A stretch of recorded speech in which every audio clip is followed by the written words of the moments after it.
Atras ka doon, huwag ka dumikit sa camera. Ayoko na nakadikit ka sa camera. Yan. Pagkatapos nito, mag-in-live na ako, pasok na ako sa kwarto. Ngayon na, pumasok ka na. Wala akong naririnig. Guys, thank you sa mga nagbibigay ng gifts, guys, ah. Narinig mo na ako? Mahina.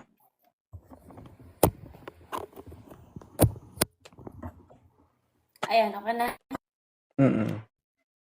Ang ganda mo. Ilang tao na ba yung nasabihan mo ng maganda? Marami na. To be honest. Marami na pala eh. Hindi na ako kasali Pero, dyan. iba yung nanggagaling dito. Kasi nanggagaling dito.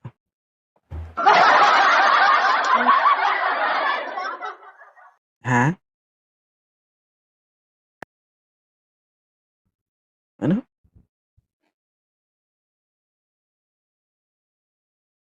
Ha? Narinig mo ko? Oh. Ang gagaling sa mata mo. Howie.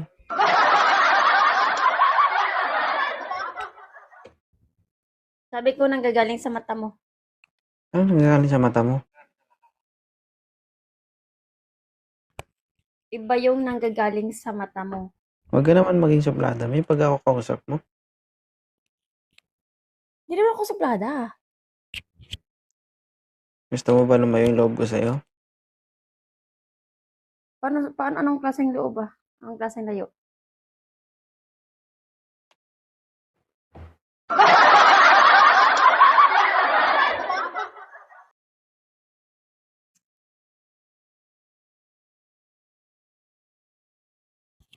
Nakikita yung daddy ko.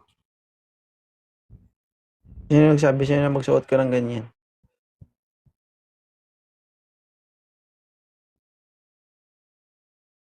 Ha? Meron? Wala. Ba't gumaganyan ka? Hindi, tinakpan ko lang siya kasi nakakita eh. Ba't ka nga nagsuot ng ganyan sa live? Kasi patulog na sana ako kanina, kaso nga lang, hindi ako makatulog. Kaya ito, nag-live ako. So, kailangan ganyan ka mag-live ka. Ganito. Hindi mo nakikita. Kasi nandito ako. Tinakpan na. Wala man nakikita. Oh.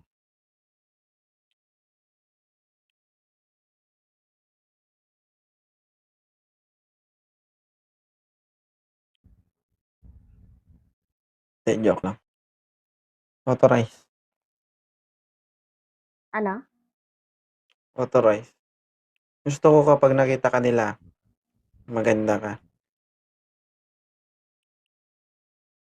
Gusto ko, lagi kitang nakikitang sexy,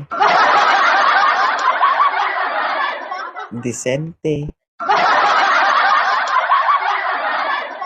Oo, huwag natin gayahin yung iba ng bawal-bawal. Sino ba yung bawal-bawal?